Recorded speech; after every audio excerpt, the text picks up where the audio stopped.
Are you sure, Brennan? Sa ibang ospital mo itutuloy ang fellowship mo, hindi sa St. Mary? Tanong kay Brennan Buenavista ng nakatatandang kapatid na si Brandon. Nang hapong yun ay kausap niya ang kapatid sa bahay nito at ng asawang si Emma. Pangalawa si Brennan sa 3 anak na lalaki ng mag-asawang Blake Andrew at Vanessa Thomas. Panganay ang kuya Brandon niya na may asawa na at bunso naman si Bradley na nasa Amerika kasama ang kanilang mga magulang. Sa Amerika sila lumaking magkakapatid dahil may negosyo roon ang kanilang mga magulang. Subalit pagdating ng kolehiyo ay pinili ni Brennan na umuwi ng Pilipinas at dito mag-aral. Bumalik lang siyang muli sa US upang doon ituloy ang pag-aaral ng medisina. Ngayong natapos na niya ang kanyang residency training sa Amerika ay bumalik siya ng Pilipinas. Dito niya sa bansa gustong mag-settle down kaya dito niya piniling ituloy ang fellowship training. Yes, kuya. I've already decided. Sa St. Jude Hospital ko itutuloy ang fellowship training ko. Sagot ni Brennan sa kapatid. Isa ng ganap na surgeon si Brennan dahil tapos na niya ang kanyang general surgery residency. Subalit upang maging isang pediatric surgeon, kailangan pa niyang sumailalim sa advanced training na tinatawag na fellowship. Isa ang St. Jude Hospital sa mga ospital sa Pilipinas na nag-o-offer ng fellowship training para sa pediatric surgery. Why did you choose another hospital? Bakit hindi sa hospital natin? Nagtatakang tanong ng Kuya Brandon niya. Pag-aari ng mga Buenavista na angkan ng kanilang ama ang isa sa pinakamalaking ospital sa Pilipinas, ang St. Mary's Hospital. Sa kasalukuyan, ang tita Cassandra Faith nila na siyang nag-iisang kapatid ng daddy nila ang direktor ng ospital. I don't want to live under your shadow, kuya. Ayokong makilala ko ng mga staff sa ospital bilang kapatid lang ni Brandon Buenavista, ang pinakabata at isa sa pinakamagaling na cardiothoracic surgeon sa buong bansa. Sagot ni Brennan. Gaya niya, isa ring doktor ang Kuya Brandon niya. Isa itong cardiothoracic surgeon. Kumunot ang noo ng kapatid. You're a brilliant doctor too, Brennan. You graduated med school at the top of your batch. You even managed to finish your residency in just 3 years. We both know you won't be overshadowed by me. Kaya hindi ako naniniwala sa dahilang sinabi mo. Ngumuso siya bilang tama ang kapatid. Hindi ang naunang dahilan na sinabi niya ang totoong rason kung bakit sa ibang ospital niya piniling ituloy ang fellowship training. Fine, kuya. You're right. May ibang dahilan kung bakit sa ibang ospital ko gustong mag-fellowship training. Pag-amin niya. And the reason is, someone important to me is working at St. Jude's Hospital. Natigilan si Brandon. Nang makabawi ay nangingiting nag-angat ng kilay. Someone important to you? Ex-girlfriend mo? Sana nga naging girlfriend ko. Sagot niya sa isip. Bumuntong hininga siya. She's not my ex-girlfriend, but she's someone very very important to me, kuya. Siya bang dahilan kung bakit umuwi ka dito sa Pilipinas? Tumango si Brennan. Tama ang hinala ng kapatid. Pinili niyang umuwi sa Pilipinas dahil meron siyang babaeng gustong balikan. Ang babaeng dahilan kung bakit sa loob ng 8 taon niya sa Amerika ay hindi siya nagkaroon ng nobya. Is this your best friend's sister? What's her name again? Rihanna?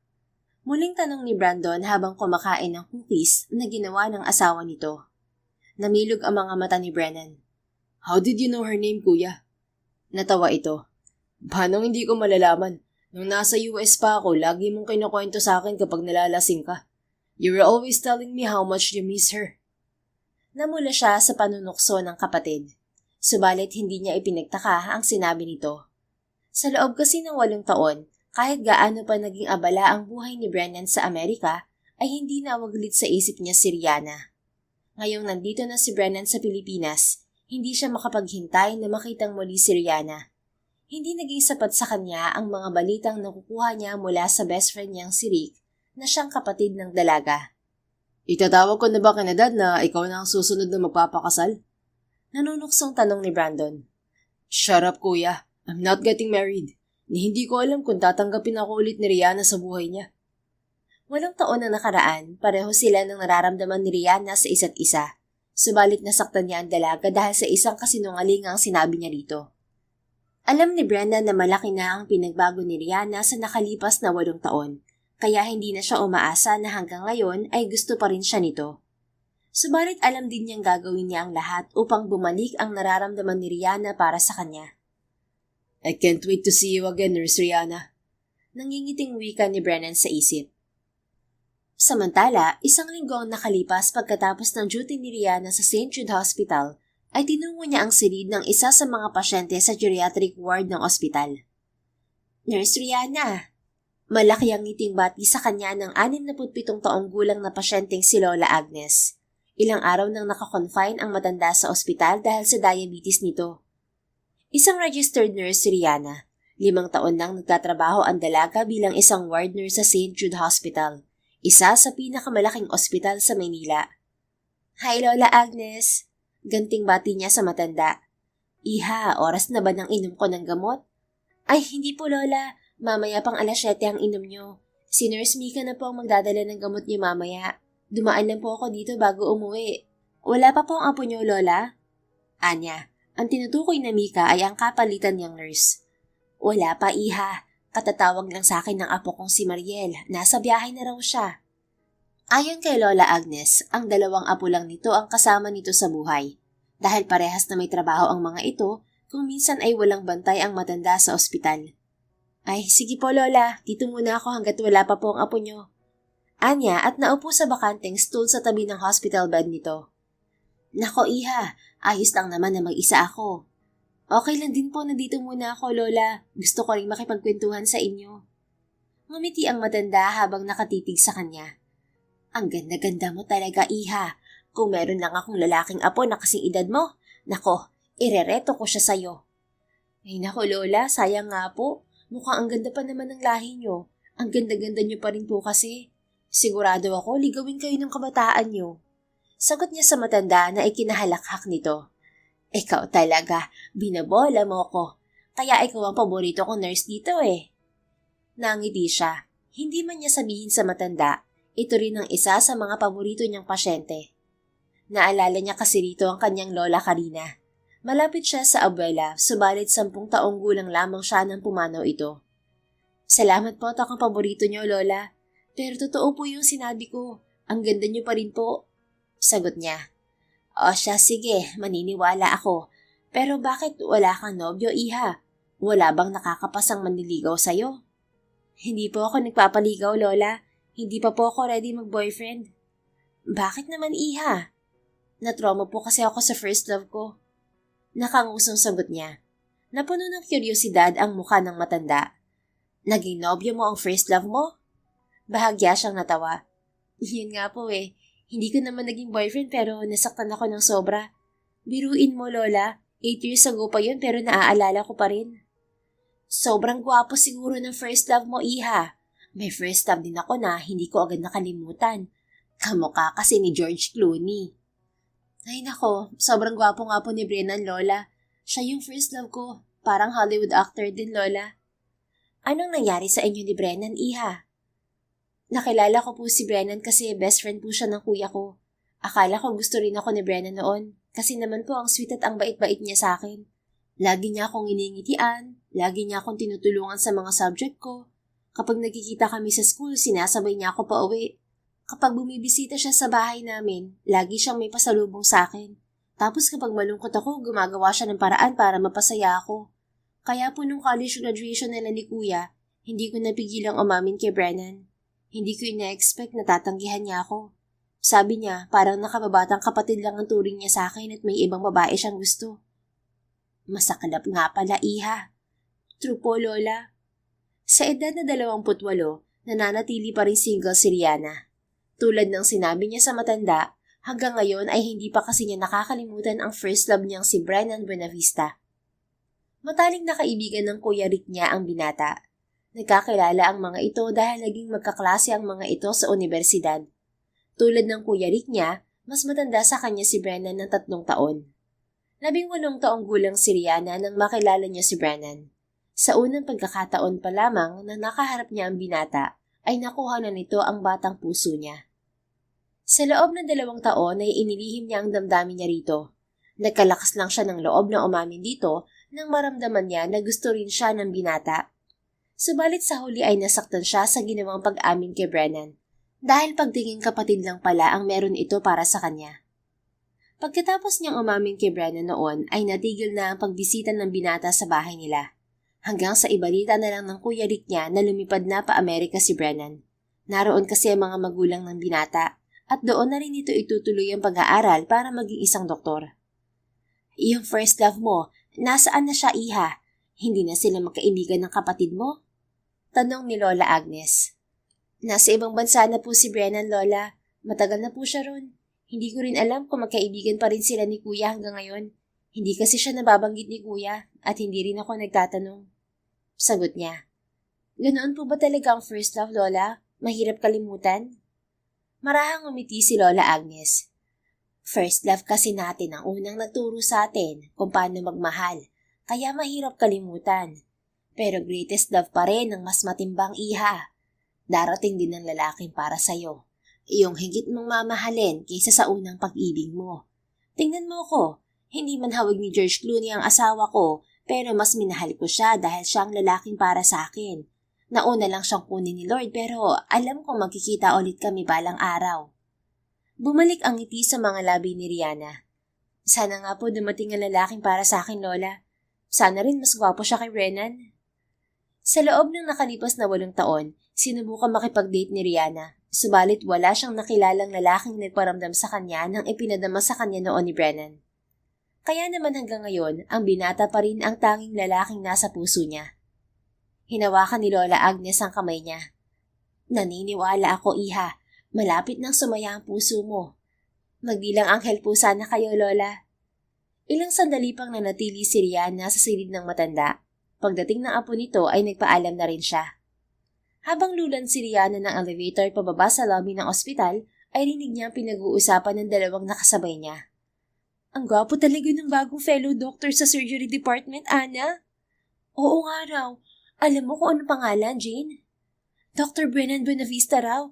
Sabi ni Doc Rachel, kapatid daw yun ni Dr. Brandon Buenavista, yung pinakabatang cardiothoracic surgeon sa buong bansa. Natigilan si Rihanna sa narinig. Agad siyang napabaling sa dalawang babaeng kasama sa elevator. Ano kamang pangalan ng bagong fellow doctor? Dr. Brennan Buenavista? Oo, Dr. Brennan Buenavista. Kilala mo si Doc, miss? Sagot ng isang babae kay Rihanna. Isang tibig na tango lamang ang naisagot ni Rihanna sa mga ito. Tulala siya nang maiwang mag-isa sa elevator. Hindi siya makapaniwalang nakabalik na sa Pilipinas si Brennan. Fellow doctor dito sa St. Jude si Brennan? Pero hindi ba't may sariling ospital ang pamilya niya? Ani Rihanna sa isip habang naglalakad sa lobby ng ospital. Hindi pa siya nakababawi sa impormasyong nalaman nang matanaw niya ang isang pamilyar na lalaking naglalakad pasalubong sa kanya. Oh my God! Nandito nga si Brennan. Hindi makapaniwalang sambit niya sa isip. Nang mga sandaling yon, pakiramdam ni Rihanna ay pansamantalang huminto ang paligid niya at wala siyang ibang nakikita kundi si Brennan. Gwapo na siya noon.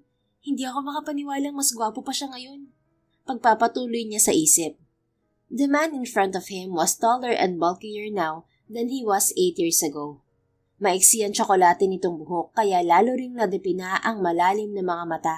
Ang matangos na ilong, ang perpektong panga at ang mapupulang mga labi.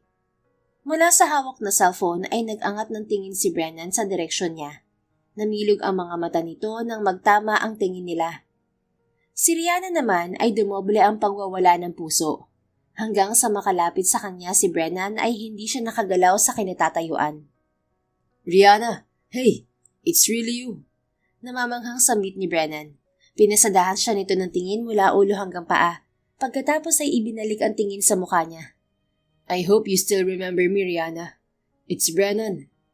Tumikhim siya at ngumiti sa kabila ng pagwawala ng dibdib. Oo naman, naaalala kita, Brennan. Hindi ko alam na nakabalik ka na pala sa Pilipinas. I'm taking my fellowship training here in St. Jude. Nakangiting sagot nito. Napakurap-kurap siya. Dito sa St. Jude? Hindi sa ospital niyo? Oo, dito sa St. Jude. How about you, Rihanna? You're also working here?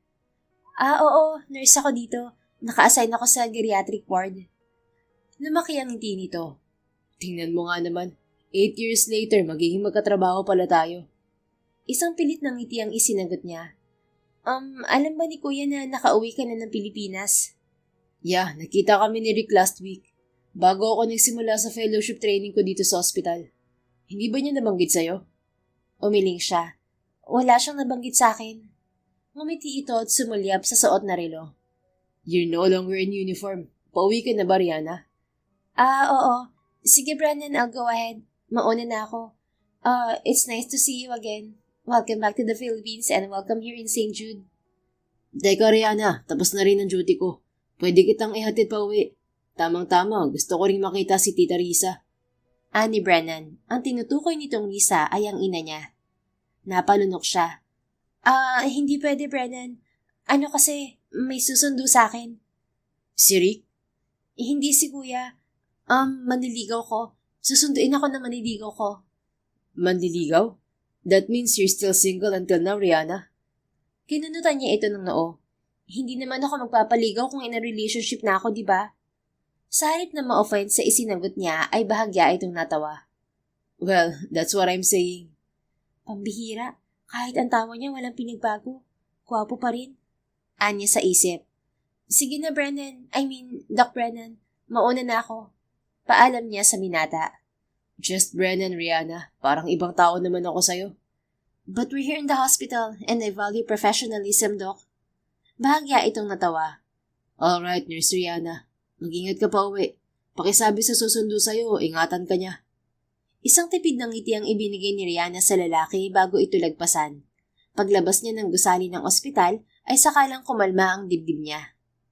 8 taon na nakalipas, pero hanggang ngayon pareho pa rin ang epekto sa'yo ng lalaking yun, Rihanna. Kastigo niya sa sarili.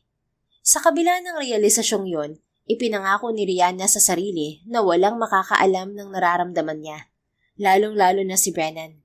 Hindi na niya uulitin pa ang pagkakamali niyang pag-amin noon sa binata. Humugod siya ng malalim na hininga at kinuha ang cellphone para mag-book ng Grab taxi. Wala naman talaga siyang manliligaw na susundo sa kanya. Sinabi niya lang yun kay Brennan upang hindi na siya isabay ng binata. Mahigit kalahating oras ang nakalipas ay nakarating si Rihanna sa bahay nila. Naabutan niya ang Kuya Rick niya sa sala. Tila kakarating lang din ito mula sa trabaho dahil naka-uniforme pa ito. Isang civil engineer ang kanyang kapatid. Dahil wala pang asawa ang Kuya Rick niya, hindi pa rin ito bumubukod ng tirahan. Kasama ang kanilang ina, 3 lang sila sa bahay. Iniwan kasi sila ng kanilang ama noong 19 na taong gulang si Rihanna. Sumama ang ama sa ibang babae at ni minsan ay hindi na ito bumalik pa sa kanila. Simula noong iwan sila ng ama, ang Kuya Rick niya ang tumayong haligi ng tahanan nila. Kaya hindi man sinasabi ni Rihanna sa kapatid, labis na pinagpapasalamat niya ang pag-aalaga nito sa kanila ng ina. Nasilip ko sa bintana, may kotseng naghatid sa'yo.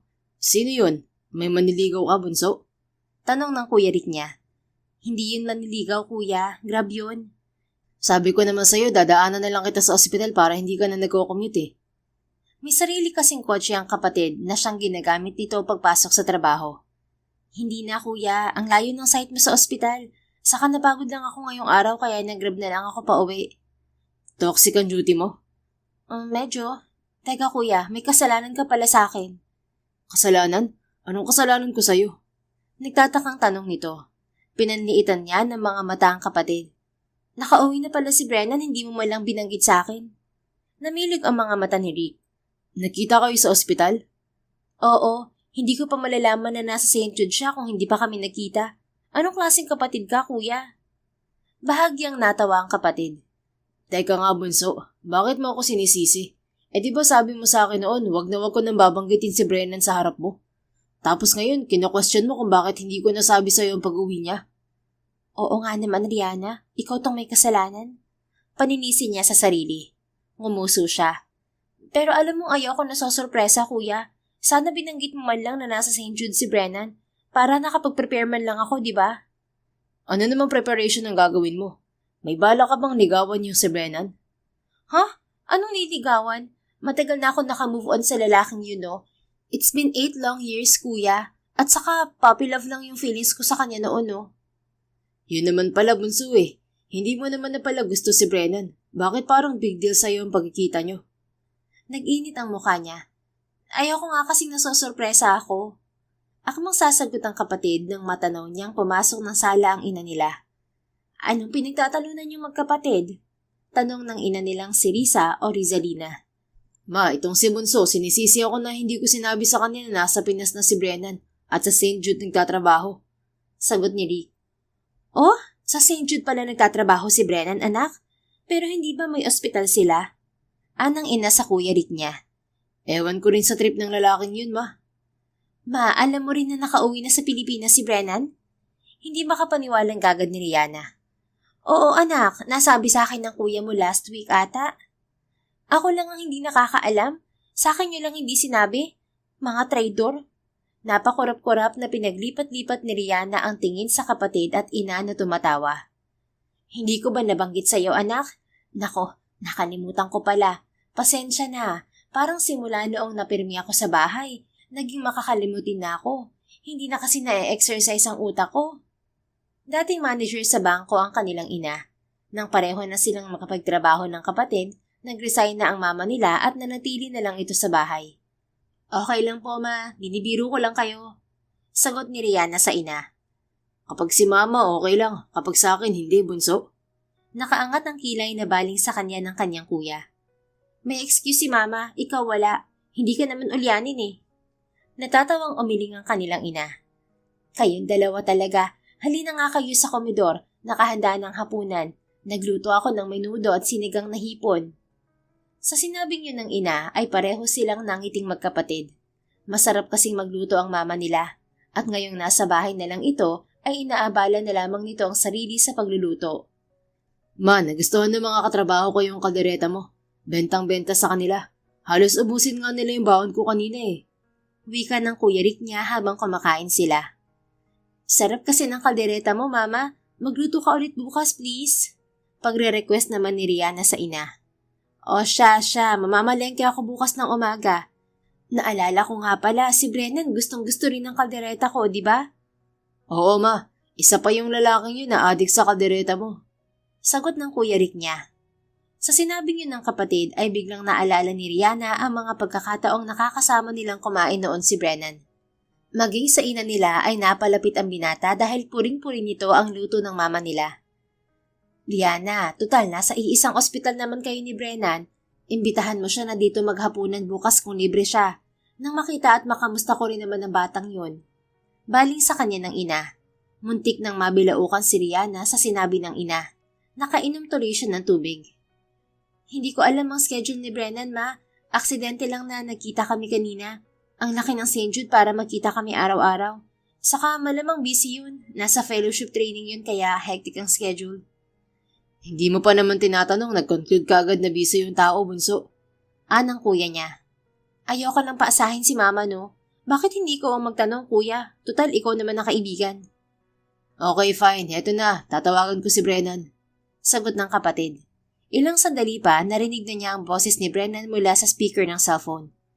Hello, Rick. Napatawag ka? Napalunok si Rihanna. Boses pa lang ni Brennan ang naririnig ay tila may tumutusok ng mga kulisap sa tiyan niya. Dok, nasa ospital ka pa? Tanong ng kapatid. Nasa biyahe na pa uwi. Oh, by the way, nakauwi na ba si Rihanna? Nakita kasi kami dito sa ospital bago siya umuwi. Oo pare, nandito na. Actually, naka-loudspeaker ako, kaya naririnig ka ni Rihanna pati ni Mama. Kumakain kami ng hapunan ngayon. Oh, hi Rihanna. Hello Tita Risa. Bago siya makasagot ay naunahan na siyang magsalita ng ina. Brennan, iho, namiss kita. Pasensya na sa istorbo. Inutusan ko kasi tong anak ko na imbitahan ka dito sa bahay maghapunan bukas. Magluluto ako ng kaldereta. Naaalala ko na paborito mo yon. Yun ay kung libre ka lang naman. Ang sabi kasi nitong si Rihanna, abala ka sa trabaho dahil nasa training ka pa. Hanggang alas 6 lang naman po ang duty ko kaya makakapunta po ako dyan bukas, tita. Hindi ko po palalampasin na matikman ulit ang kaldereta nyo. Ilang taon ko pong namiss yan. Sagot ni Brennan. Natawa ang ginang. Marami akong iluluto para may maiuwi ka pa, iho. Salamat po, tita. Salamat din sa pag-imbita. I'll see you tomorrow. Sige na pare, ibababa ko na. Bukas na lang. O baka may sasabihin ka pa rito kay Bunso. Anang Kuya Rick niya. Nang mga sandaling yun ay gustong pandilatan ng mga mata ni Rihanna ang kapatid. Subalit bago pa niya magawa yon ay narinig na niya ang malalim na boses ni Brennan. I'll see you tomorrow, Rihanna. See you, Brennan. Ibinaba na ni Kuya Rick ang cellphone at nakaangat ang kilay na bumaling sa kanya.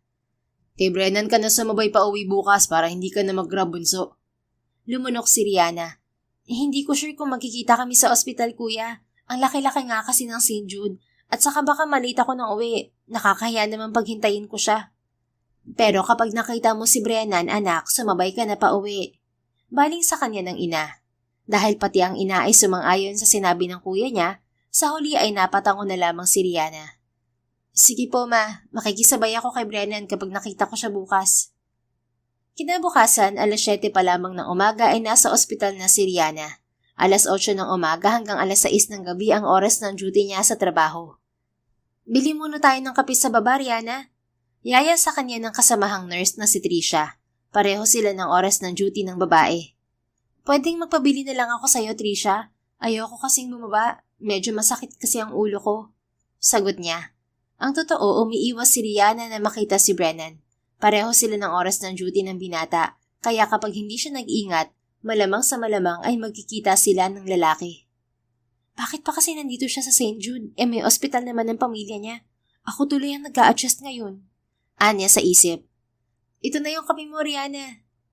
Ani Trina pagbalik nito sa nurse station. Salamat, Trina. You're welcome. Alam mo, nakasabay ko sa coffee shop yung bagong fellow doctor na usap-usapan ngayon dito sa ospital. Ang gwapo, Rihanna. Malaki ang ngiti at tila kinikilig na pagkukwento ng babae. Si Doc Brennan Buenavista ba? Tanong niya. Oo siya nga. Sobrang gwapo niya sa malapitan. Marami namang gwapo dito sa St. Jude pero iba yung kagwapuhan ni Doc Buenavista. I agree. Wala sa loob na sagot niya. Nakita mo na pala si Doc? Tumikhim siya. Oo, kahapon. Anyway, salamat ulit dito sa kape ah. Pagdating ng lunch, kahit madalas ay sa cafeteria kumakain ng lunch si Rihanna, sa araw na yon ay hindi siya bumaba at nagpabili na lamang ng pagkain sa katrabaho. Kaya naman sa buong maghapong yon ay hindi nagtagpo ang landas nila ni Brennan. Akala niya matatapos ang araw na yon ay hindi sila magkikita, hanggang sa narinig niyang muli ang pangalan ng binata nang makasalubong si Nurse Trina sa hallway. Rihanna, wanted ka! Wika nito. Ha? Anong wanted? Nasa nurse station si Doc Brennan. Hinahanap ka. Namilog ang mga mata niya. Si Doc Brennan? Oo, siya nga. Hindi mo naman sinabi na kakilala mo pala si Doc Pogi, Rihanna. Nakangisi at puno ng panunoksong sagot nito. Kaibigan lang ng kuya ko si Doc, yun lang. Depensa niya. Tagmamadali siyang naglakad pabalik ng nurse station. Ilang metro pa ang layo niya ay tanaw na niya roon si Brennan. Suot ang isang kulay asul na dress shirt na nakatupi hanggang siko, itim na slacks at brown leather shoes, tila isang modelo ang binata na nakatayo roon. Bago pa makarating si Rihanna sa nurse station ay napatingin na sa kanya si Brennan. Otomatikong nagwala ang puso niya sa simpleng pagtatama ng mga mata nila. Kumalma ka, Rihanna. Hindi pwedeng mahalata ni Brennan na hanggang ngayon apektado ka pa rin sa kanya. Paalala niya sa sarili. Nurse Rihanna. Nakangiting bati ni Brennan paglapit niya sa binata. Doc, bakit nandito ka? Ngumiti ito. Sabi ng kuya mo, isasabay na kita papunta sa bahay niyo. Si kuya talaga? Nakakahiya naman. Bakit ka mahihiya? Pupunta naman talaga ako sa inyo. Ako nga ang dapat mahiya dahil ako ang dadayo para makikain. Humuso siya. Inibitahan ka ni Mama, Doc. Bahagya itong natawa. Sabi ng katrabaho mo, tapos na ang duty mo. Can we go now o may gagawin ka pa? Pwede na tayong umalis. Sorry, pinaghintay pa kita. It's okay. I don't mind waiting. Kaswal na sagot nito. Sabay nilang tinungo ni Brennan ng elevator pababa sa basement parking ng ospital. Hindi na nagtaka si Rihanna nang makita niya na isang mamahaling SUV ang sasakyan ni Brennan. Ubod ng yaman kasi ng pamilya ng binata. Hindi lang malaking ospital na pag-aari ng mga Buenavista, kundi marami pang mga negosyo. Sa katunayan, isa ang pamilya ni Brennan sa pinakamayamang angkan sa buong bansa. At isa sa mga katangiang hinangaan niya kay Brennan ay ang pagiging down-to-earth nito. Kahit kasi ubod ng yaman ng pamilya nito, ay hindi yun mahahalata sa binata. Marunong itong makihalubilo sa iba't ibang antas ng tao sa lipunan. Wala na tayo sa trabaho. Pwede na siguro kitang tawagin ng na Rihanna. Nakangiting baling sa kanya ni Brennan habang ikinakabit niya ang seatbelt. Bahala ka, Doc. Brennan na lang rin, Rihanna, please. Tumikhim siya at tipid ng umiti. Okay, Brennan. Lumawak naman ang ngiti nito. Buong araw kitang hindi nakita sa ospital. Marami kasi akong trabaho kaya hindi ako nakababa ng ward. Hindi mo naman ako iniiwasan. Ha? Hindi bakit naman kita iiwasan? Okay naman tayo. Hinawakan nito ang manibela at ibinaling ang buong katawan sa kanya. Are we really okay, Rihanna? Marahang tanong nito, ang mga mata ay nanonood sa kanya. Nagwala ang puso niya. Ha? Anong ibig mong sabihin? Bahagya nitong kinagat ang ibabang labi. Well, I remember the last time we saw each other 8 years ago. You were mad at me for rejecting you. Natawa siya upang pagtakpan ang pagwawala ng mga kulisap sa tiyan. Yun ba? Wala na sa akin yun, Brennan. Ang totoo, nakalimutan ko na nga yun. Kapag naaalala ko, nahihiya na lang ako sa mga sinabi ko sa'yo noon. Really? Wala na sa'yo yun? Kahit naguhuramentado ang dibdib, ay sinalubong niya ang mga mata nito. Oo naman, ang tagal na nun, Brennan. Sandali nitong pinagmasdan ng mukha niya. Pagkatapos ay tumango ito at ngumiti. Okay, I'm glad we're okay now, Rihanna. Sige na, Brennan, magmaneho ka na. Baka kung anong oras na tayo makarating yan sa amin. I just want to say something before we leave. Ano yun? You've aged beautifully, Rihanna. Ang ganda mo na noon pero mas maganda ka pa lalo ngayon. Nag-init ang mukha niya. Ikaw talaga, Brennan. Sabi ko naman hindi ako galit sa'yo, kaya hindi mo na ako kailangang bulahin. Hindi naman kita binobola, Rihanna. Kilala mo akong hindi mabobola. Pero malaking paasa lang. Gusto niyang isagot, subalit pinigilan niya ang sarili. Sa halip ay ngumiti siya. Oo na po, sige na, magmaneho ka na. Nagugutom na rin ako. Bahagya itong natawa bago sa wakas ay pinatakbo ang sasakyan. Habang nagmamaneho si Brennan, ay hindi napigilan ni Rihanna na mapatingin dito. Nang mga sandaling yon, napagtanto niya na kahit anong gawin niya, ay hindi niya maiiwasan ng lalaki. Malapit na kaibigan pa rin ng kapatid niya ang binata, bukod sa iisa sila ng ospital na pinapasukan. Sa halip na iwasan siya, mas dapat sigurong sanayin ko na lang ang sarili ko sa presensya niya. Baka kapag nasanay ako, mai-immune na ako sa nararamdaman ko sa kanya. Payo ni Rihanna sa sarili. Hindi kasi nandun ang maniligaw mo ngayon, Rihanna. Baling sa kanya ni Brennan. Ha? Anong maniligaw? Napakurap na tanong niya. Yung sumundo sa'yo kahapon. Tumikhim siya. Yun ba? Hindi kasi may trabaho siya. Anong trabaho na maniligaw mo? Driver. Grab driver. Driver? Bahagyang umangat ang kilay niya nang makitang nakakunot ang noon nito. Bakit ganyan ang reaksyon mo? May problema ka sa mga driver, Brennan? Wala, naisip ko lang, kung driver ang maniligaw mo, dapat lagi ka nga niyang nasusundo sa trabaho, hindi ba? May umarkala sa kanya kaya wala siya dito sa Manila. Saka hindi ko naman kailangan ng susundo sa akin. Kahit nga kay kuya, hindi naman ako nagpapasundo. Nagpapasalamat siya na nagtanong pa si Brennan tungkol sa katang-isip na manliligaw niya. Subalit hindi man nagsasalita si Brennan, ay pasulyap-sulyap naman ito sa kanya. May gusto ka bang sabihin, Brennan? May dumi ba sa mukha ko? Hindi nakapagpigil na tanong niya. Nakangiti itong umiling. Sorry if I keep looking at your face. Namiss lang talaga kita, Rihanna. Ano? Namiss kita, Rihanna. Hindi ako makapaniwalang nandito ka na sa tabi ko ngayon. Nagwala ang puso niya sa narinig. Sa kabila niyon, pinigilan niyang isipin na may ibang kahulugan ang sinabi ni Brennan. Pagdating sa lalaki, hinding-hindi na siya mag-a-assume. Namiss din naman kita, Brennan. Kaswal na sagot niya. Talaga? Siyempre, parang nawalan ako ng isang kuya nang umalis ka. Saka ikaw kasi tong kakampi ko kay kuya eh. Hindi niya sigurado kung tama ang nakita niyang disappointment sa mga mata ng binata o imahinasyon lang niya yon. Agad rin kasi yung nawala nang tumawa ito. Hanggang ngayon ba, madalas ka pa rin asarin ng kuya mo? Anito. Ganun pa rin si kuya, walang pinagbago. Wala pa rin girlfriend? Wala. Gusto niyang tanungin si Brennan kung may girlfriend na ito, subalit pinigilan niya ang sarili. Sa halip ay inilabas niya ang cellphone at doon inabala ang sarili. Ilang sandali pa'y nakarating na sila sa bahay. Naroon na ang kuya Rick niya na agad na binati si Brennan. Ang ina naman niya ay agad ring niyakap ang bisita nila. Brennan, iho, lalo kang tumangkad at gumwapo. Aba, kung hindi kita kilala, iisipin kong Hollywood actor ka. Puri ng ina niya sa binata. Kayo naman po, Tita Risa, ang ganda-ganda niyo pa rin. Parang hindi kayo tumanda. Sagot ni Brennan na ikinatawa ng ginang. Namiss ko ang pambubuala mong yan, iho. Halina kayo sa hapag, marami akong niluto. Pagdating sa hapagkainan, Puring-puri ni Brennan ang mga nilutong pagkain ng mama niya. Kumain ka ng marami, iho. Niluto ko talagang lahat ng yan para sa'yo. Anang kanyang ina. Inabot nito ang bowl ng kaldereta sa binata. Nagpasalamat naman si Brennan bago bumaling kay Rihanna. Ikaw, Rihanna, kumain ka pa. Paborito mo rin tong kaldereta, hindi ba? Bago pa siya makasagot ay pinaglagay na siya nito ng ulam sa plato niya. Thank you, Brennan. You're welcome. Nakangiti sagot ng binata. Ako pare, hindi mo aalukin ng kaldereta? Parang may favoritism ka. Ako yung best friend mo dito, oh. Anang Kuya Rick niya na siyang katabi niya sa hapag.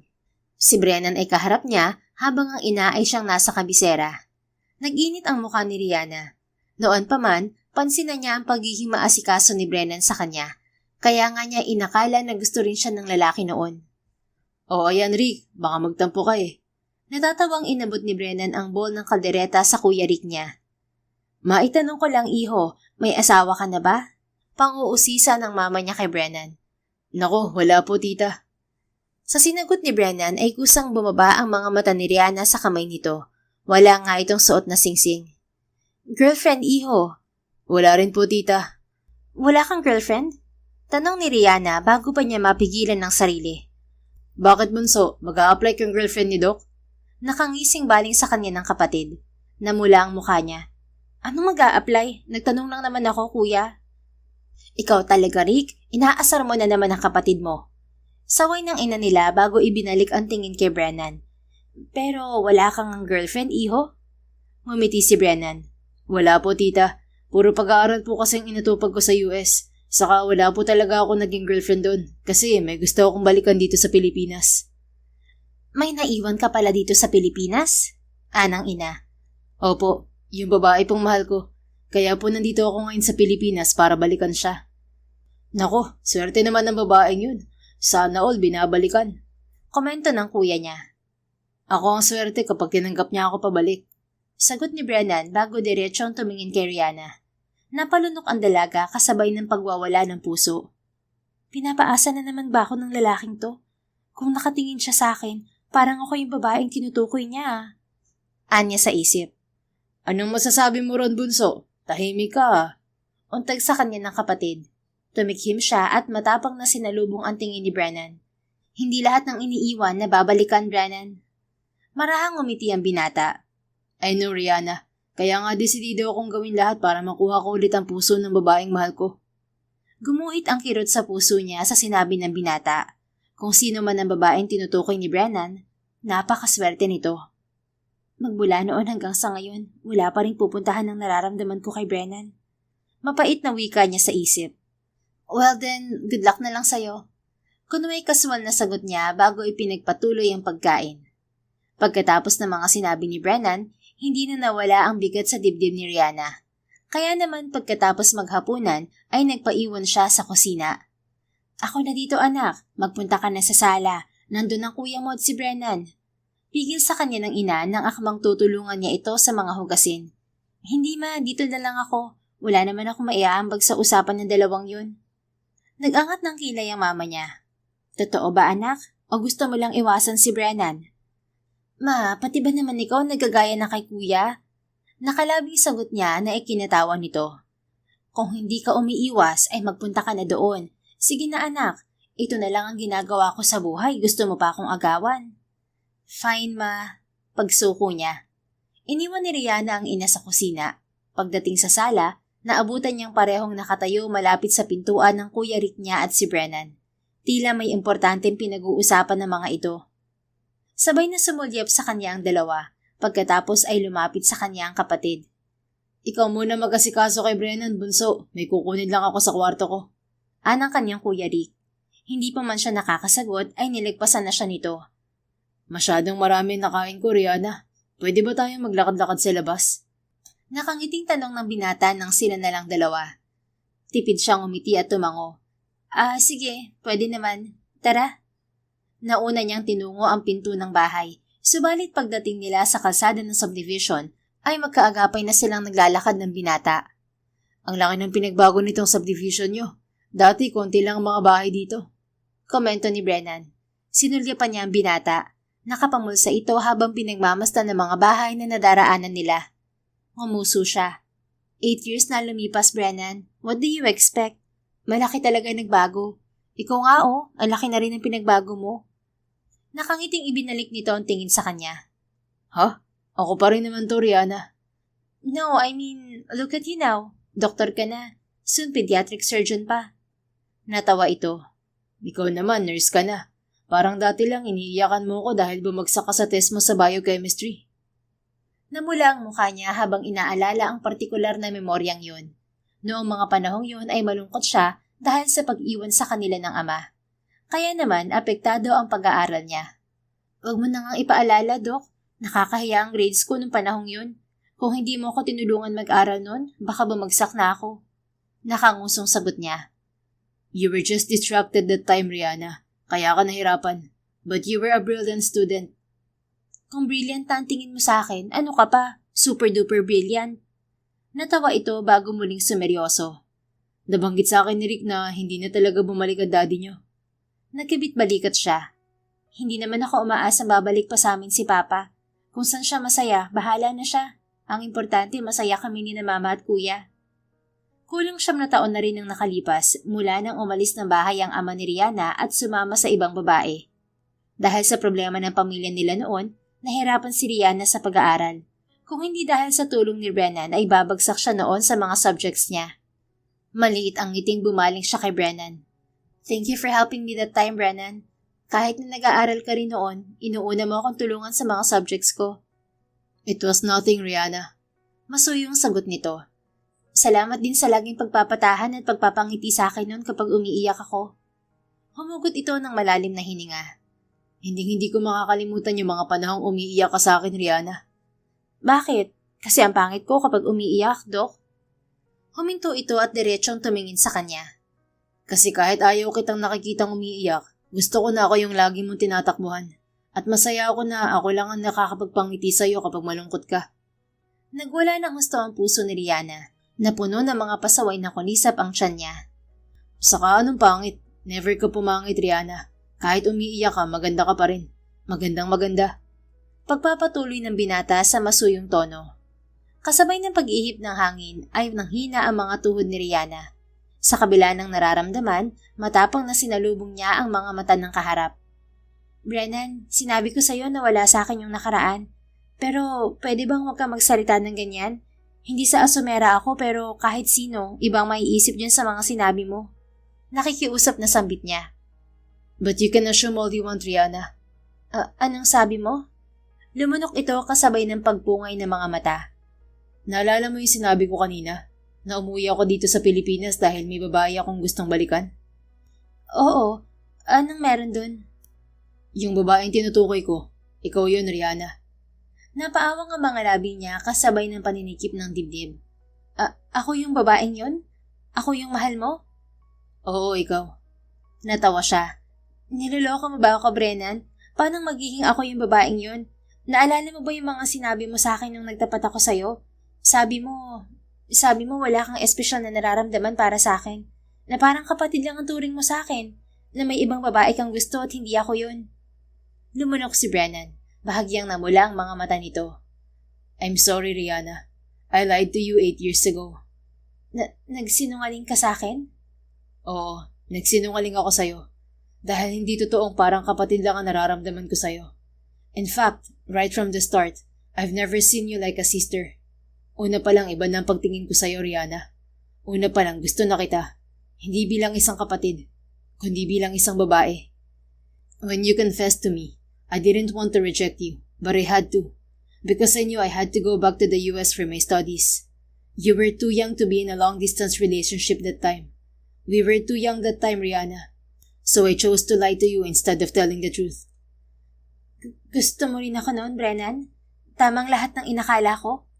Hindi makapaniwalang gagad niya. Yes, I was in love with you back then, Rihanna. And I'm still in love with you until now. 8 taon ako sa Amerika pero ni minsan hindi ka nawala sa puso't isip ko. Ikaw ang naging inspirasyon ko para makatapos ako ng pag-aaral at maging doktor. Ikaw ang dahilan kung bakit umuwi ako dito sa Pilipinas. Napalunok siya, hindi makahanap ng tamang salitang sasabihin. Si Kuya, alam ba niya tungkol dito? He knows, Rihanna. Pero wala siyang sinasabi sa'yo dahil sa pakiusap ko. I asked him not to tell you anything. Gusto kong ako magpaliwanag sa'yo pagbalik ko. At kung hindi ka bumalik, ibig sabihin, hindi ko rin malalaman na gusto mo rin pala ako noon. Babalik at babalik ako dito, Rihanna. Kasi nandito ka. Bago pa ako lumipad noon pa Amerika, nakaplano ng pagbalik ko dito sa Pilipinas. I will always be back here because of you. I will always go back to you. Because you are where my heart belongs to. Nang mga sandaling yon, tila hindi na mahabol ni Rihanna ang tibok ng puso niya. Teka, Brennan, don't tell me, kaya ka nasa St. Jude ay dahil sa akin. Of course, it's because of you, Rihanna. Alam ko kung saan ka nagtatrabaho dahil ibinabalita sa akin ng kuya mo. Nag-a-update sa'yo si kuya? Masuyo itong tumango. I know when you graduated. I know when you passed your nursing board exam. I know everything that happened to your life for the past 8 years. Napahawak siya sa dibdib habang ang isang kamay ay inilagay niya sa ulo. Are you okay, Rihanna? Puno ng pag-aalalang tanong ni Brennan. Teka, parang nahihilo ako sa mga sinabi mo. Paano, sa loob ng matagal na panahon ay inakala niyang walang damdamin sa kanya si Brennan. Pagkatapos ngayon ay sasabihin nitong mahal siya nito una pa lang. Do you want to lie down? Tanong ni Brennan. Umiling siya, humugot ng malalim na hininga at sinalubong ang mga mata nito. Mahal mo talaga ako? Hindi yan joke, Doc. Kasi kung niloloko mo lang ako, hindi ka na makakapunta sa bahay at hindi ka na makakakain ng kaldereta ni Mama. Wala akong pakialam kung best friend ka pa ni Kuya. Puno ng kaseryosohang tumitig sa kanya si Brennan. I really am in love with you, Rihanna. Hindi kita niloloko. Hindi ako nagbibiro. Mahal kita. Ikaw ang nag-iisang dahilan kung bakit ako bumalik ng Pilipinas. Lumunok ito bago nagpatuloy. I know your feelings have changed. I know you don't love me anymore. But I want you back.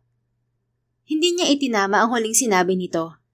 Anong you want me back? Hindi naman naging tayo, Brennan. Then, I want your feelings back. Gagawa ako ng paraan para mahalin mo ulit ako. Para makuha ko ulit ang puso mo. What do you mean? Liligawan mo ako? Masuyo itong tumango. Manliligaw ako. Patutunayan ko sa'yo na totoo ang nararamdaman ko. Na sincero ako sa'yo. I will do everything to win you back.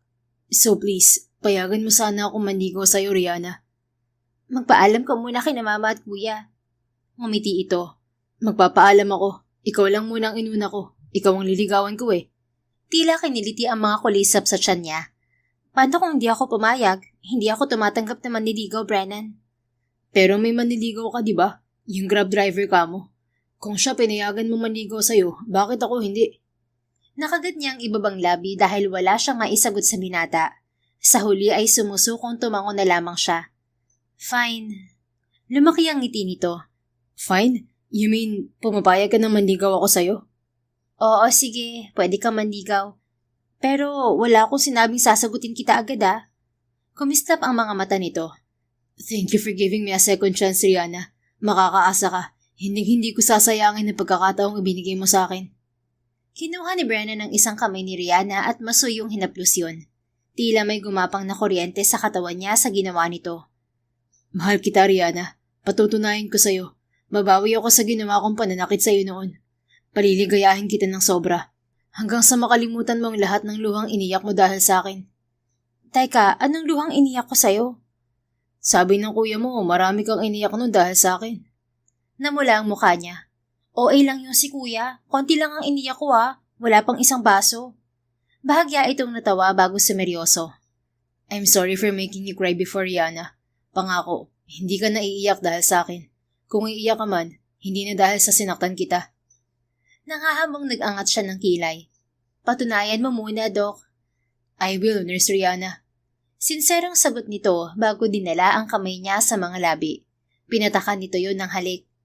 Kinagat ni Rihanna ang ibabang labi para pigilan ang kilig na gumapang sa kanya. Ayos lang ba na halikan ko ang kamay mo? Masuyong tanong ni Brennan. Nagtanong ka pa nagawa mo na. Ngumuso ito, tila nagpipigil ng ngiti. Pwede ko namang hindi gawin sa susunod kung ayaw mo pala. Fine, pwede mong hawakan ang kamay ko. Halik. Pwede rin, pero kamay lang Hindi pwedeng bumaba, hindi pwedeng tumaas. Huwag ka mag-alala, Rihanna. Wala akong planong halikan ka sa ibang parte ng katawan mo. Hanggat hindi mo pa ako sinasagot. Namulan ng husto ang mukha niya. Mabuti na lamang nasa labas sila at hindi masyadong maliwanag kaya hindi yun halata. Halika na nga sa loob, baka hinahanap na tayo ni na mama. Yaya niya dito. Masuyo ang ngiting tumango si Brennan. Habang pabalik sila sa bahay ay hinayaan niyang hawakan nito ang kamay niya. Naabutan nila ang Kuya Rick niya sa sala. Sinubukan niyang bawiin ang kamay mula kay Brennan, subalit nakita na yon ng magaling niyang kapatid. Bakit magka-holding hands kayo? Anong meron ha? Nanunuksong tanong ni Rick. Sinong magka-holding hands? Tanong naman ng ina niya na kapapasok lamang sa sala. Naupo ito sa tabi ng kuya niya. Sila naman ni Brennan ay nanatiling nakatayo sa tabi ng isa't isa. Tita Risa, Rick, manliligaw po ako kay Rihanna. Anunsyo ni Brennan. Namilog ang mga mata ng ginang habang si Rihanna naman ay namula ang buong muka. Manliligaw ka? Kay Rihanna? Gagad ng kanyang ina sa binata. Opo, tita. Si Rihanna pang babaeng mahal ko.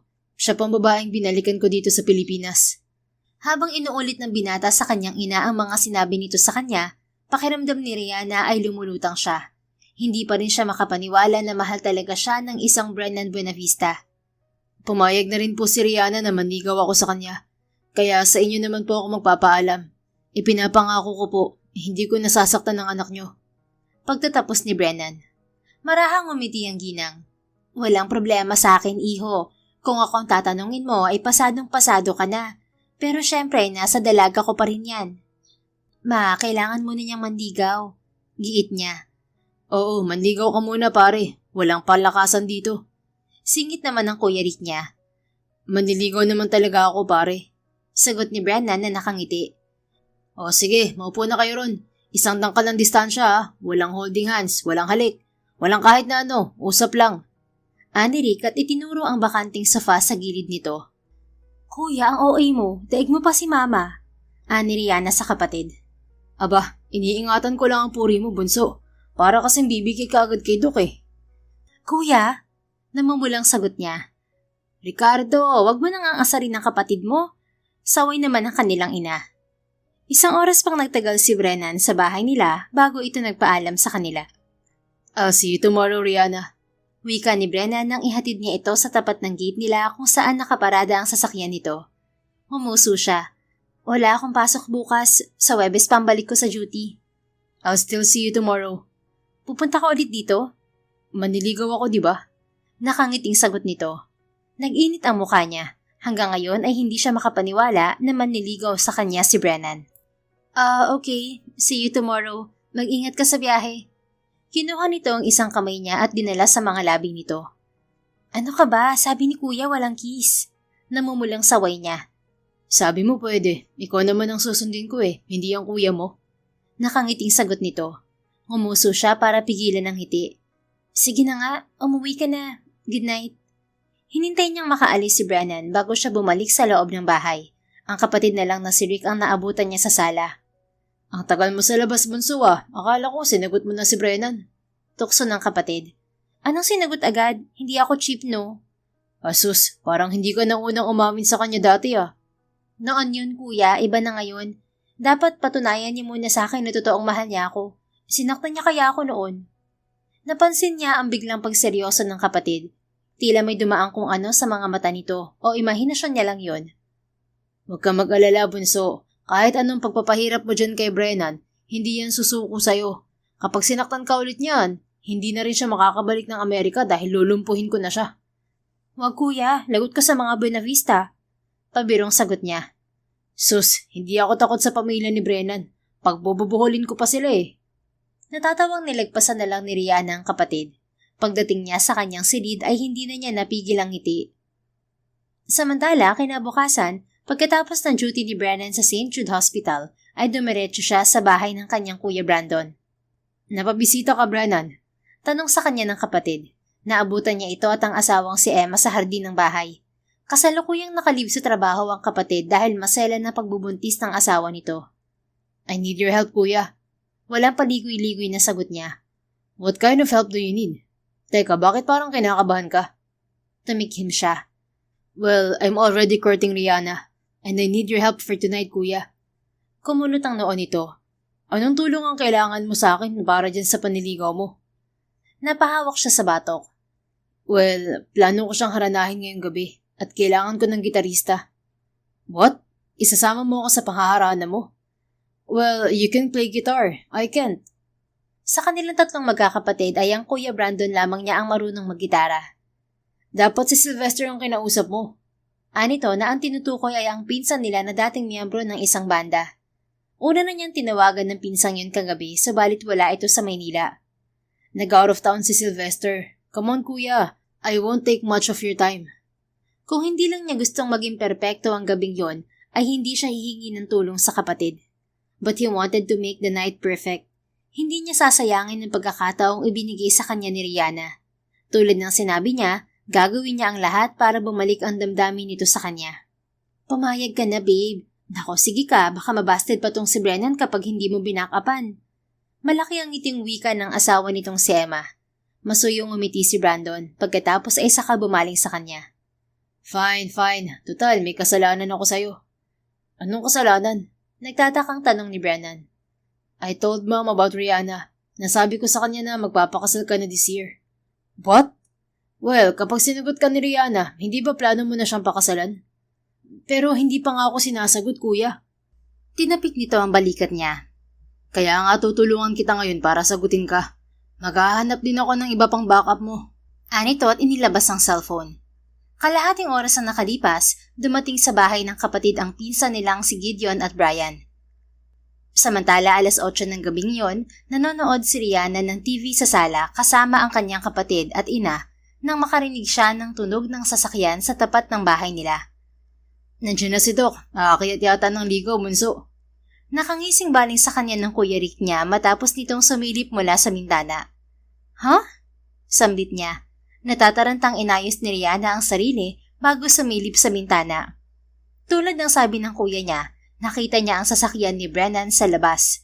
Sa likod ng sasakyan nito ay isang pickup truck din ang naroon. Bakit may mga kasama si Brennan? Tanong niya sa sarili nang makita ang tatlong lalaking bumaba mula sa pickup. Ang isa ay kapatid ni Brennan na si Dr. Brandon Buenavista. Hindi kilala ni Rihanna ang dalawa, subalit kahawig din ang mga ito ng magkapatid na Brennan at Brandon. Lalo siyang napakurap-kurap nang mapansin na may instrumentong hawak ang tatlong kasama ni Brennan. May hawak na gitara si Brandon Buenavista, habang ang dalawang lalaking hula niya ay pinsan ng magkapatid ay may hawak na tambourine at malakas. Anak, halika dito, manghaharana yata si Brennan. Wika ng ina na nakatayo na sa labas ng pinto ng bahay. Katabi nito roon ang kuya niya. Wala sa sariling lumapit si Rihanna sa ina at kapatid. Dumoble ang pagwawala ng dibdib niya nang magtama ang mga mata nila ni Brennan. Lalo na nang magsimula itong kumanta na sinabayan ng pagtugtog ng instrumento ng tatlong kasama nito. Nox, marunong pala mangharana tong si Brennan. Natatawang komento ng Kuya Rick niya. Shh, kuya! Saway ni Rihanna sa kapatid, hindi inaalis ang tingin kay Brennan. Isa sa mga paborito niyang kanta ang inaawit nito, ang kantang I Swear ng band na All for One. Halos mabingi si Rihanna sa lakas ng tibok ng puso niya ng mga sandaling yon. Labis-labis ang pagwawala ng mga kulisap sa tiyan niya at tila siya inililipad sa ere ng mga ito. Sige na anak, lumapit ka na kay Brennan. Untag sa kanya ng ina nang matapos ang pagkanta ni Brennan. Ngayon ay hawak na ng binata ang isang malaking pumpon ng bulaklak habang patungo sa kanya. Halos sumabog ang puso ni Rihanna nang sa wakas ay magkalapit sila. Rihanna, I love you with every beat of my heart. I swear. Malambing na wika ni Brennan kasabay ng pag-abot ng bulaklak sa kanya. Thank you, Brennan. Hinawakan nito ang isang kamay niya. Pwede ba kitang i-date bukas? Hindi mo naman kailangan mangharana para lang hiyain ako makipag-date. Ngumiti ito. Ganito naman kapag naniligaw, di ba? Hindi mo ba nagustuhan yung pagkanta ko?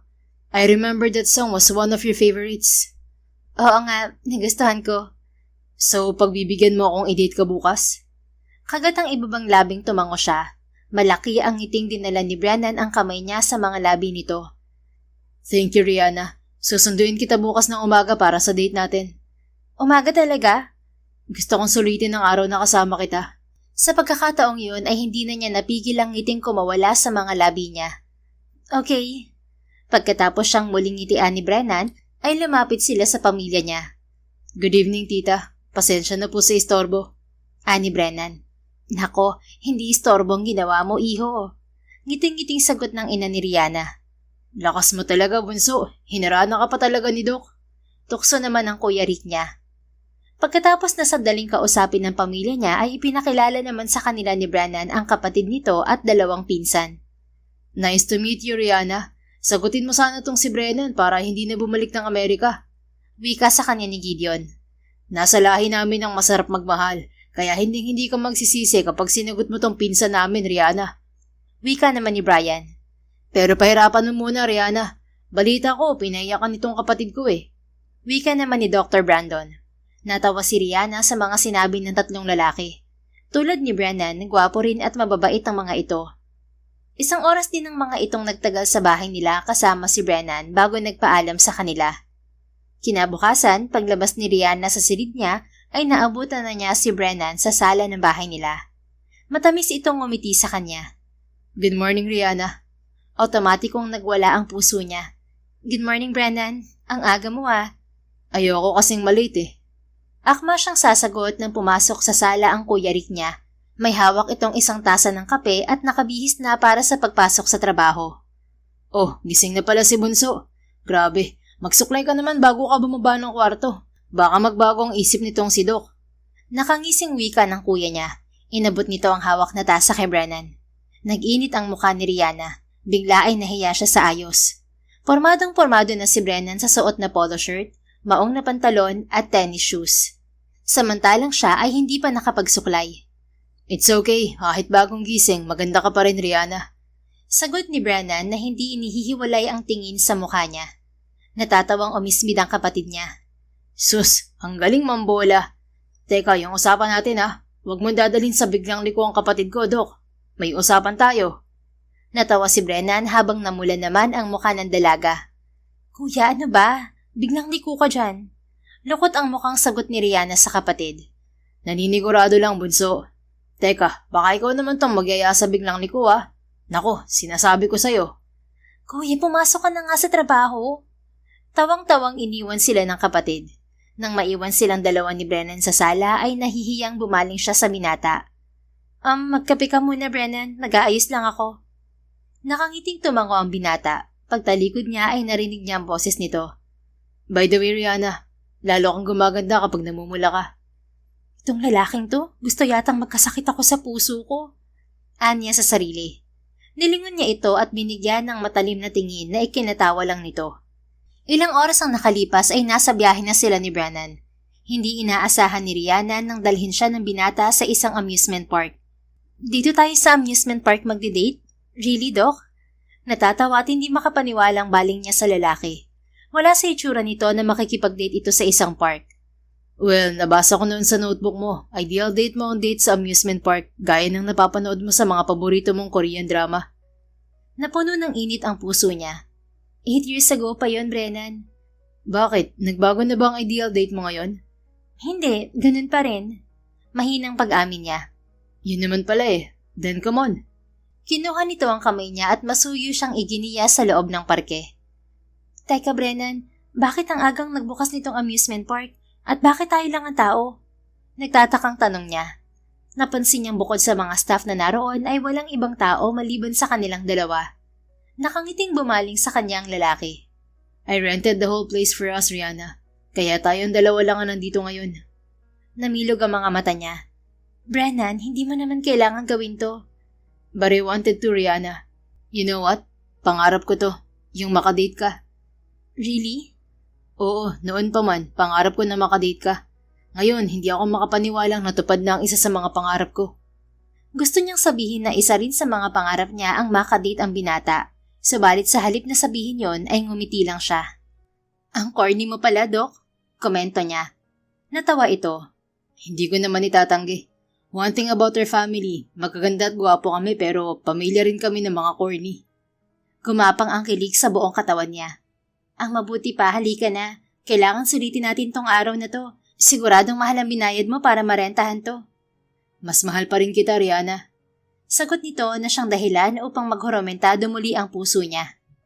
Sa sumunod na mga oras ay sinubukan nila ang iba't ibang rides sa amusement park. Nang mapagod ay saka sila kumain. You should try this one, Rihanna.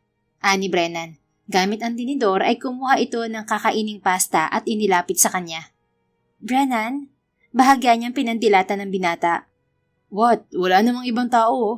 Saka masama bang subuan ka ng manliligaw mo? Fine. Ngumuso siya at sa huli ibinuka ang bibig. How was it? Masarap di ba? Lumunok muna siya bago tumango. Gusto mo pa? Ganito ka rin ba sa mga nakakadate mo noon? Sa halip ay tanong niya. Hindi, sa'yo lang Rihanna. Ikaw lang naman ang mahal ko eh. Huwag mo nga akong bulahin. Sabi ni kuya nagka-girlfriend ka na. Pumungay ang mga mata nito. Pero hindi ko sila minahal tulad ng pagmamahal ko sa'yo. Yes, I dated and had girlfriends before.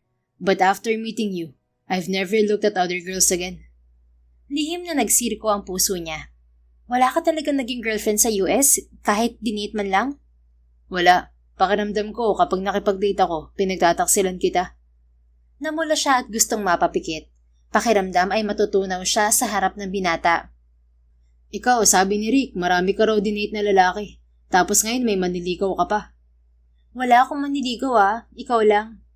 Ha? Yung Grab driver? Hindi ko talaga manliligaw yun.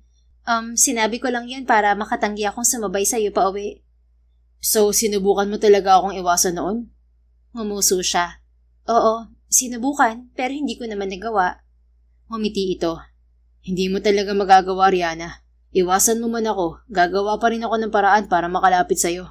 I'll find many ways to be near you always. Ang dami mong alam, kumain ka na nga lang? Pairap na sagot niya at nilagyan ng pagkain ng plato nito. Kinikilig ka lang eh. Oo na, kinikilig na. Kaya manahimik ka na, Dok. Namilog ang mga mata nito kapag kuwa'y natatawang umiti at nagpatuloy sa pagkain. Walang kasing saya ang araw na yon para kay Rihanna. Pakiramdam niya'y kulang pa ang buong maghapon dahil bitin na bitin siya nang ihatid siya ni Brennan sa bahay nila. I'll see you tomorrow, Rihanna. Masuyong paalam ni Brennan. Wala tayong date bukas, may duty na ako. I know, may duty rin ako. Susunduin kita para sabay na tayong pumasok. Oh, okay. Nakangiting pahayag niya. Kinabukasan nga, sinundo siya ni Brennan at sabay silang pumasok sa trabaho. Sa gabi naman ay sabay din silang umuuwi ng binata. Kung minsan ay sa labas sila kumakain at kung minsan ay sa bahay kasama ang kanyang ina at kapatid. Iha, lalabas na ako bukas. Mamimiss kita. Wika kay Rihanna ng pasyenteng si Lola Agnes. Mamimiss ko rin po kayo, Lola. Alagaan niyo pong mabuti ang sarili niyo, Oo, Iha. Salamat. Balitaan mo na lang ako kapag kinasal na kayo ni Doc First Love mo. Napuno ng panunokso ang boses nito. Dahil malapit siya sa matanda, naikwento niya rin dito ang tungkol sa panliligaw sa kanya ni Brennan. Bukod pa sa kumalat yun sa ospital dahil kilala ang binata. Hindi ko pa naman po boyfriend si Doc. Kasal agad? Nakalabing sagot niya. Sasagutin mo rin naman, hindi ba? Isang ngiti lamang ang isinagot niya sa matanda. Akala ni Rihanna ay wala nang ikalalalim pa ang damdamin niya kay Brennan. Subalit sa nakalipas na mga araw ay napagtanto niyang lalo pang lumalalim ang pagmamahal niya sa lalaki. Nang hapong yon, hindi niya nakasabay umuwi si Brennan dahil may scheduled surgery ito. Subalit habang naghahanda siya sa pagtulog ay tumawag sa kanya ang binata. Brennan, bakit ka napatawag? Tanong niya sa binata. Masama bang tumawag sa nililigawan ko kapag 9 p.m. na? Bawal na po ba, miss? Natawa siya. Hindi naman, nagtatanong lang. Gusto ko lang marinig ang boses mo bago umuwi. Nasa ospital ka pa? Nasa labas na. Kasama ko mag-dinner si Gideon. Ang sama nga ng tingin niya sa akin ngayon eh. Naiinggit siya kasi kausap kita. Yung asawa niya kasi may duty sa ospital. Ayon kay Brennan, tulad niya ay isang nurse din ang asawa ng pinsan nitong si Gideon. Natawa siya upang itago ang kilig. Ewan ko sa'yo, Doc. Narinig mo na ang boses ko. Pwede mo nang ibaba. May nakalimutan akong sabihin sa'yo, Rihanna. Ano yon? Pareho tayong walang duty bukas. Susunduin kita. Date ulit tayo. Napangiti siya. Pala desisyon ka, Doc? Sige na, Rihanna. Mag-date tayo, please. Malambing na pakiusap nito. Fine, sige na nga. See? Umuho ka rin agad. Alam kong malakas ako sa'yo eh. Natawa na lang siya. Kaya kayo magkaibigan ni Kuya eh. Mayabang ka rin. Sige na, kumain ka na dyan. Matutulog na rin ako. Alright. Thank you for answering the call, Rihanna. See you tomorrow. Good night. Good night, Brennan. Good night again. Natawa siya. Brennan, ibaba mo na. Yes po. Good night. I love you, Nurse Rihanna. Halos manginig siya sa kilig sa narinig mula sa kabilang linya. Hello, Rihanna. Nandyan ka pa? Untag ni Brennan. Oo, ibababa ko na ah. Natarantang sagot niya bago ibaba ang tawag. Napahawak si Rihanna sa pisngi. Bago pa niya mapigilan ng sarili ay napatili na siya. Nahinto lang siya nang marinig niya ang katok sa pinto ng silid, kasunod ang boses ng kapatid. Bunso, ano nangyayari sa'yo? May ipis ba dyan sa kwarto mo? Tanong ng Kuya Rick niya mula sa labas ng pinto. Tumikhim siya kasabay ng pag-iinit ng muka. Wala kuya, okay lang ako. Nang gabing yun ay halos hindi makatulog si Rihanna sa excitement para sa date nila ni Brennan. Kinabukasan, naghahanda na siya sa pagligo nang tumawag sa kanya ang binata. Hello, Brennan? Rihanna, I'm sorry. Please forgive me. Masuyong paghingi nito ng tawad mula sa kabilang linya. Ha, bakit? May problema ba? Tumikhim ito. Can we reschedule our date on another day? May emergency ba sa ospital? No, but I can't go out right now. I have to stay at home. Bakit? May sakit ka? Napuno ng pag-aalala ang dibdib niya. Just allergy. I got allergic reactions from the dinner we had last night. Uminom na ako ng gamot pero may rashes pa ako hanggang ngayon. Ayoko namang makipag-date sa'yo na hindi ako gwapo. Nanlaki ang mga mata niya. May allergy si Brennan sa nuts at minsan na niyang nakitang namaga ang mukha nito nang makakain ito ng peanut butter noon. Kaya rin gusto ng binata ang kaldereta ng mama niya ay dahil walang peanut butter. Sino kasama mo sa kondo? Nag-aalalang tanong niya. Ako lang. Don't worry, I'm fine. I just need the whole day to recover, Rihanna. Pupuntahan kita, Brennan. Hindi pwede. Bakit? Hindi ako gwapo ngayon. Kung hindi lang siya nag-aalala ay natawa na siya. Never ka naman pumangit, Brennan. Nakita na kitang nagka-allergy. Gwapo ka pa rin naman. Narinig niya mahinang tawa nito. Fine, you can go here if you want. Sa tingin ko rin, mas gagaling ako agad kapag nakita kita. Sino nagsabi na gagaling ka agad? Itong puso ko. Natawa na lang siya sa kakornihan nito. Bago magtanghalian ay nasa kondo na siya ni Brennan. Pagbukas ng binata ng pinto ay agad na napatitig si Rihanna sa mukha nito. Bahagya pang ang namamaga ang mukha nito at may mga rashes pa roon. Natawa siya ng takpan nito ng palad ng mukha. What? Gwapo ka pa rin naman, Dok. Wag mo akong bulahin. Maniniwala ako sa'yo. Totoo yung sinabi ko. Gwapo ka pa rin, Dok. Ang cute mo pala kapag bilog ang mukha mo. Mas cute ka pa rin, Rihanna. Umirap siya upang itago ang pag-iinit ng mukha. Ewan ko sa'yo. Uminom ka na ba ng gamot? Yes, Nurse Rihanna. Uminom na po ako kanina. Good. Kung hindi, paiinumin mo ako. Pagagalitan kita. Aba, anong klaseng doktor ka kung hindi ka marunong uminom ng gamot? Natawa ito. Sana pala hindi ako uminom ng gamot.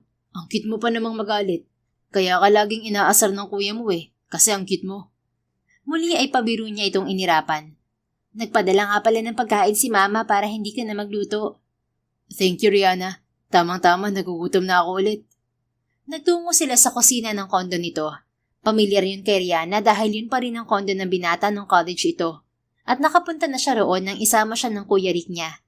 Maupo ka na lang, ako na maghahanda nitong pagkain. Anya kay Brennan. Nakangiting tumango naman ito at naupo sa mesa. Pagkatapos niyang ihanda ang dala niyang pagkain, ay sinabayan niya itong kumain. Bakit pinapanood mo ako, Dok? Tanong niya nang mapansing nakatitig sa kanya si Brennan. Sarap mong panoorin Ngayon pa lang, nai-imagine ko na magiging buhay natin kapag mag-asawa na tayo. Namula ang mukha niya. Masyado kang advance ha, bastitin kita dyan Huwag naman, Rihanna. Ito na nga behave na.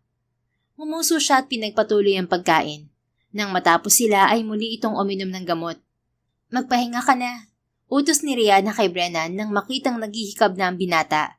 Nakakaantok kasi ang gamot na ininom nito. Ayoko pa. Gusto pa kitang kausap. Parang batang tanggi nito. Huwag ka nang makulit, Brennan. Ihahatid na kita sa kwarto mo. Fine. Bantayan mo ako, please.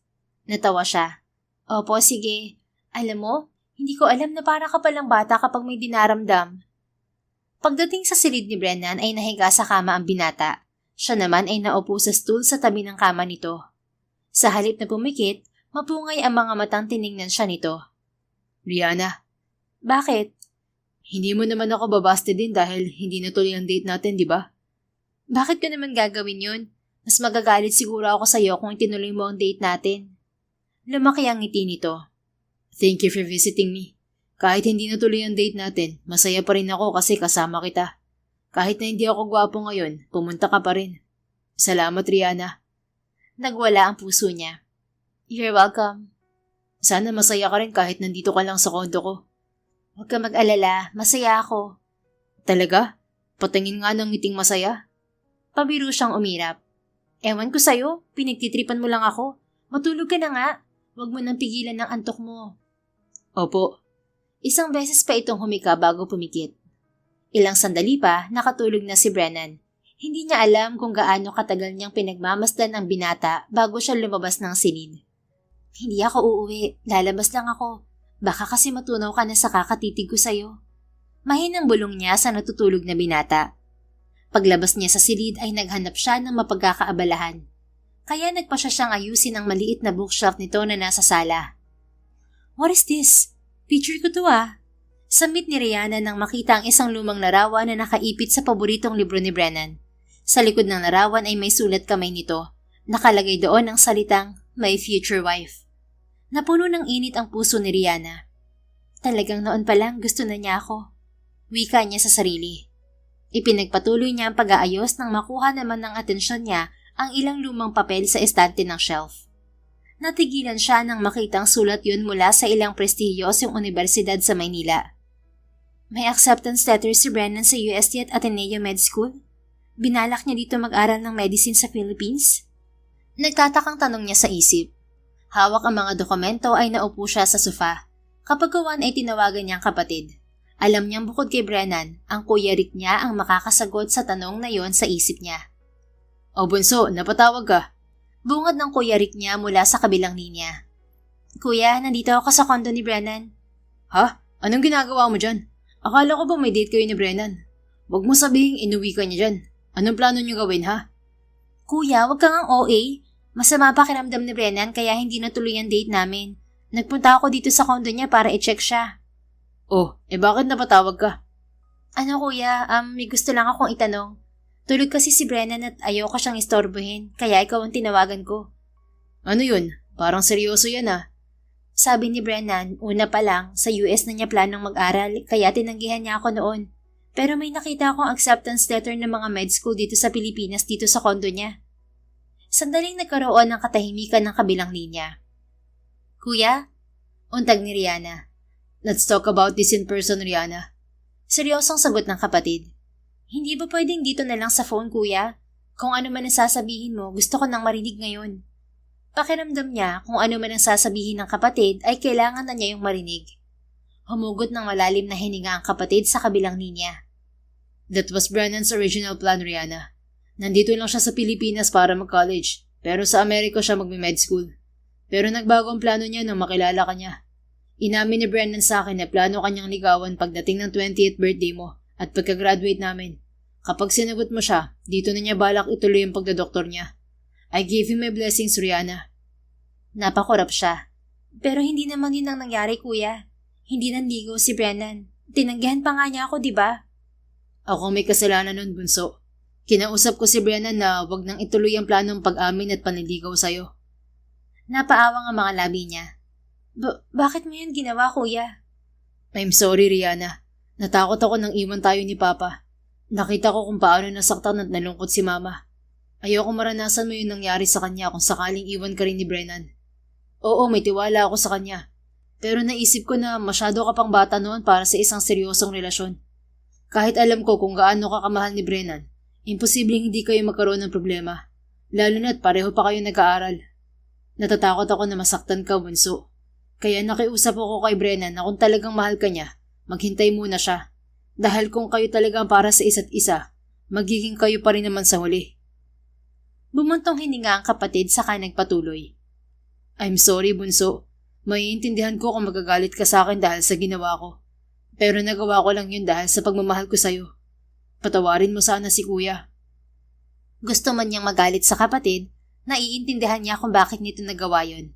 She was still young and immature back then. Kung naging nobyo niya si Brennan noon, ay baka makasagaba lamang siya sa pagpapakadalubhasa nito sa medisina. Hindi niya nanaising maging hadlang sa pagtupad ni Brennan sa pangarap nito. Pinahid niya ang luhang bumagsak mula sa mga mata. Hindi ako galit, kuya. Naiintindihan ko ang ginawa mo. Thank you for telling me the truth. Thank you, Rihanna. Salamat dahil naiintindihan mo ko. Nang umuwi dito sa Pilipinas si Brennan, bala ko nang sabihin sa'yo ang tungkol dun. Pero ayaw niyang ipasabi sa'yo. Hindi ko man madalas sinasabi sa'yo pero mahal na mahal kita, bunso. Kayo ni Mama. Hanggang kamatayan, gusto ko kayong protektahan at alagaan. Mahal din kita, kuya. Salamat sa pag-aalaga sa amin ni Mama, lalo na nung iniwan tayo ni Papa. Suminghot siya. Hey, huwag kang umiyak, bunso. Baka masuntok ako ni Brennan. Mahal na mahal ka ng lalaking yun. Sa loob ng 8 taon, hindi yun nakalimot na kamustahin ka. Siya lang ang lalaking pinagkakatiwalaan ko para sa'yo. Mahal ko rin si Brennan, kuya. Siya lang ang tanging gusto ko noon at siya pa rin hanggang ngayon. I know, bunso. Kaya sige na, sagutin mo na siya. Pero wag muna kayo magpapakasal, ah. Anang kapatid. Ayaw mo nun, kuya, para makapag-asawa ka na rin? Pabirong sagot niya. Ayoko pang mag-asawa. Mag-aalaga na lang ako ng mga pamangkin. Sagot nito na ikinatawa niya. Hindi matutuwa si Mama kung tatanda kang binata. Walang magkakalat ng apelyido natin at magandang lahi. Kahit iniwan tayo ni Papa, syempre iba pa rin kung magkakaroon ka ng sariling pamilya. Hindi naman natin pababayaan si Mama. Pangako ko yan, kuya. Bakit, bunso? Magpapakasal na ba kayo ng best friend ko? Grabe ka naman, kuya. Hindi pa nga kami, no? Tinawanan lamang siya ng kapatid. Pagkatapos niya makipag-usap dito ay bumalik siya sa silid ni Brennan. Masuyo niyang hinawakan ang kamay ng binata at dinala sa mga labi niya. I love you, Brennan. Ikaw pa rin hanggang ngayon. I love you too, Rihanna. Masuyong sagot nito. Napakurap-kurap siya nang dumilid si Brennan at masuyong ngumiti sa kanya. Brennan, I'm sorry. Nagising kita. Ngumiti ito at hinawakan ang kamay niya. Pakiulit yung sinabi mo. Mahal mo rin ako. Baka kasi nagdedeliryo lang ako, Rihanna. Sinalubong niya ang mga mata nito. Mahal kita, Brennan. Mula noon hanggang ngayon, ikaw lang ang mahal ko. Ikaw lang ang nag-iisang lalaki dito sa puso ko. 8 taon man ang lumipas, sinaktan mo man ako, hindi ka pa rin nawala dito sa puso ko. Pag-amin niya kasabay ng pagbagsak ng luha. Hey, bakit ka umiiyak, Rihanna? Nag-aalalang tanong nito. Bumangon ito at sinubukan siyang tahanin. Nalaman ko na kasi yung totoo, Brennan. Ha? Anong totoo? Napahawak siya sa dibdib nito. Na hindi mo ako gustong saktan noon, na napilitan ka lang gawin yun dahil sinunod mo si kuya. Paano mo nalaman? Did your brother tell you? May nakita ako mga acceptance letters sa drawer mo. Tinawagan ko si kuya para magtanong. Sa kanya ko nalaman ng lahat, Brennan. Bakit hindi mo sinabi sa akin ng totoo noon? Masuyo itong umiti. Dahil ayoko magalit o magtampo ka sa kuya mo. Ginawa lang naman niya yun dahil mahal ka niya at pinoprotektahan ka niya, Rihanna. Kaya nga kahit masakit sa akin, sinunod ko siya dahil alam kong yun ang tama. Gusto ko ring patunayan sa kanya na totoo ang pag-ibig ko sa'yo. Na kahit ilang taon man ang lumipas, hindi magbabago. Hindi ka mawawala sa puso ko. Ikaw noon hanggang ngayon. Ikaw lang. Kinuha nito ang kamay niya at itinapat sa palad nito. Lalo siyang naiyak nang maramdaman ang malakas na tibok ng puso nito. I love you so much, Rihanna. Mula na makilala ka ng puso ko, ikaw na lang talaga, wala nang iba. Mahal na mahal din kita, Brennan. Sinubukan ko mang kalimutan ka sa loob ng nagdaang mga taon. Walang kahit na sinong nakapalit sa'yo dito sa puso ko. You are my first love and also my greatest love. My only love. Pinaulan na nito ng mumunting halik ang kamay niya. Pagkatapos ay buong suyo itong umiti. Ibig sabihin ba nito, sinasagot mo na ako? Ngumisi siya sa kabila ng mga luha. Pwede mo na akong pakasalan, Dok. Nagpaalam na ako kay kuya. Pumayag na siya. Seryoso ka ba dyan, baby? 1000% sure. Sigurado akong ikaw lang ang mamahalin ko buong buhay ko. Kaya handa na ako magpakasal sa'yo. Nangislab sa luha ang mga mata nito. Kung ganun, will you marry me and be my wife, Rihanna Marie Ronquillo? Sunod-sunod ang pagtango niya. I will marry you, Dr. Brennan Buenavista. Muli nitong hinalikan ng kamay niya. Teka baby, may singsing ako. Tingnan natin kung kasya pa sa'yo. Kung hindi, bibili tayo ng bago. Binuksan nito ang isang drawer sa nightstand dito at mula roon ay kinuha ang isang maliit na kahon. Napasinghap si Rihanna nang tumambad sa kanya ang isang singsing na may diamante sa gitna. I plan to give this to you 8 years ago, Rihanna. Balak mo nang mag-propose noon? Oo, Ganun kita kamahal. Alam kong hindi papayag si Rick, kaya handa ako sa long engagement. Just knowing that you're my fiancé is enough. Ngumiti ito at masuyong isinukat sa kanya ang singsing. Kasya pa rin, Brennan.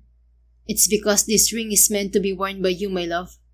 Muli ay hinalikan nito ang kamay niya. Lips ko, hindi mo pa rin hahalikan, Brennan? Nakangiting tanong niya. Kumislap ang mga mata nito. Pwede na ba? Nag-propose ka na nga, oh. Pumayag na ako magpakasal sa'yo. Sa tingin mo, hindi pa rin pwede? Don't worry, hindi ako kumain ng mani. Hindi ka maa-allergy. Natawa ito bago siya siniil ng halik. Pareho nilang ibinuhos sa halik na yon ang pagmamahal nila na nasikil ng ilang taon. Ilang linggo ang nakalipas ay namanhikan si Brennan sa pamilya ni Rihanna kasama ang buong pamilya ng binata. Naroon ang mga magulang nito na umuwi pa mula Amerika. Hindi natapos ang taong yon ay naganap ang pag-iisang dibdib ni Rihanna at Brennan. Present sa kasal nila ang mga importanteng tao sa buhay nila. Kabilang na si Lola Agnes na napalapit na kay Rihanna sa maiksing panahong pananatili nito sa ospital. Nang masaktan si Rihanna noon, inakala niya na may ibang lalaking nakalaan para sa kanya. Subalit 8 taon ang nakalipas, napatunayan niya na ang unang pag-ibig niya ay siya ring lalaking inilaan ng may kapal para sa kanya. Biniyayaan ng mag-asawang Rihanna at Brennan ng 2 malulusog na anak at naging masaya ang buhay nila sa piling ng isa't isa at ng kanilang pamilya. The end. If you enjoyed this story, please don't forget to like, subscribe, comment, and share. Your support helps us reach more people and spread the love. Thank you for tuning in, and we're looking forward to seeing you again soon. In the meantime, please take care and may God bless you always.